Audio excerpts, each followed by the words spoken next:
പ്രിയപ്പെട്ടവരെ, അങ്ങനെ തിരുവനന്തപുരം കോർപ്പറേഷൻ നിങ്ങൾക്കൊക്കെ തന്നെ അന്വേഷിച്ച് നോക്കുക. ചുമതലയിൽ വന്നു, ഞങ്ങൾ ഭരണത്തിൽ വന്നു. ആദ്യത്തെ ഒരു 30 ദിവസം കഴിഞ്ഞപ്പോഴേക്കും ഞങ്ങൾ ബഡ്ജറ്റ് അവതരിപ്പിച്ചു.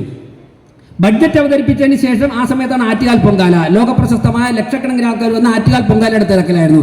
ആറ്റുകാൽ പൊങ്കാലയൊക്കെ കഴിഞ്ഞ് ഇന്നലെ ഉദ്യോഗസ്ഥരൊക്കെ ലീവായിരുന്നു, പലരും ലീവായിരുന്നു. ഇന്നാണ് എല്ലാവരും വന്നു തുടങ്ങിയത്. പിറ്റേ ദിവസം ബഡ്ജറ്റ് 25-ാം തീയതി പ്രഖ്യാപിക്കുന്നു.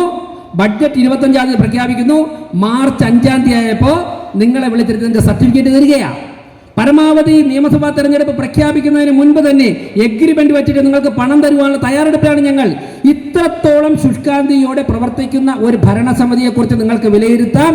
നിങ്ങൾ ഞങ്ങളെ വിജയിപ്പിക്കുവാൻ നൽകിയ വോട്ടവകാശം ഒന്നുപോലും പാഴായിട്ടില്ല. അർഹതയുള്ളവരെ തന്നെയാണ് തിരുവനന്തപുരത്ത് നിങ്ങൾ ഭരണമേൽപ്പിച്ചിരിക്കുന്നതെന്ന് നിങ്ങൾക്ക് ആത്മവിശ്വാസത്തോടെ ആത്മാർത്ഥതയോടെ പോകാം.